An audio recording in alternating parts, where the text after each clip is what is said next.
नाश्त्यासाठी करूयात साबुदाण्याचे अप्पम।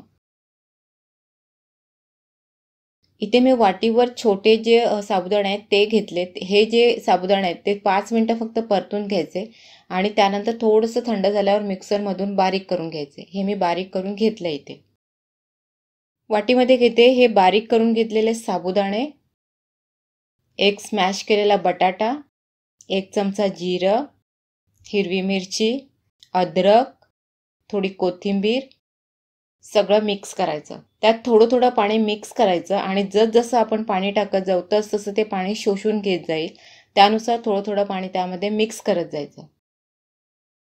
आता हे पाणी शोषल्यानंतर ह्या वाटीमध्ये हे मिश्रण राहणार नाही, त्यामुळे मी दुसऱ्या एक जे भांडं आहे त्याच्यामध्ये हे ट्रान्सफर करते आणि त्याच्यामध्ये अजून थोडं थोडं पाणी मिक्स करते। थोडंसं पातळसर झालं की त्याच्यामध्ये चवीनुसार मीठ टाकायचं आणि अर्धा तासासाठी हे मिश्रण मुरण्यासाठी साईडला ठेवून द्यायचं।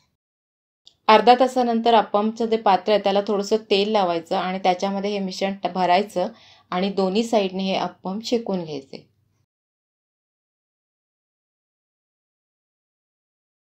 नाश्त्यासाठी हे अप्पे आपले तयार आहेत। एखाद्या ग्रीन चटणी किंवा सॉस बरोबर हे अप्पे आपण नाश्त्यासाठी खाऊ शकतो। उपवासासाठी नेहमी खिचडी, भगर हे नको वाटत असेल तर एकदा हे अप्पे ट्राय करा। रेसिपी पाहिल्याबद्दल थँक्यू। अशाच नाश्त्यासाठी रेसिपी यापुढे येत राहतील। त्या तुम्हाला पाहिजे असतील तर चॅनलला सबस्क्राईब नक्की करा।